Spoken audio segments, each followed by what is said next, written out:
নমস্কার বন্ধুরা, আজকের পর্বে আমি শ্রীমদ্ ভগবদ গীতার দ্বিতীয় অধ্যায় সাংখ্য যোগ থেকে 34 নম্বর শ্লোকটি পাঠ করে শোনাচ্ছি। আমার নতুন বন্ধুরা আমার চ্যানেলটিকে সাবস্ক্রাইব করে আমার সঙ্গে থেকো, আর যারা ইতিমধ্যেই সাবস্ক্রাইব করেছো তাদের অসংখ্য ধন্যবাদ। ভগবান শ্রীকৃষ্ণ অর্জুনকে বলছেন, অকীর্তিঞ্চাপি ভূতানি কথয়িষ্যন্তি তে অব্যয়ম সম্ভাবিতস্য চাকীর্তির মরণাদতিরিচ্যতে।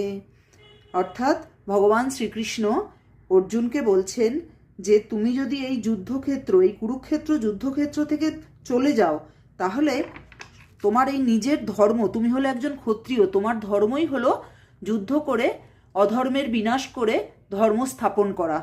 কিন্তু তুমি যদি এই যুদ্ধক্ষেত্র থেকে চলে যাও, তাহলে যুগ যুগান্ত ধরে, দীর্ঘকাল ধরে প্রতিটি মানুষ তোমাকে নিন্দা করবে, বলবে অর্জুনের মতন একজন মহান, সেও কিনা নিজের ক্ষত্রিয় ধর্ম পালন করতে উদ্যত হয়নি।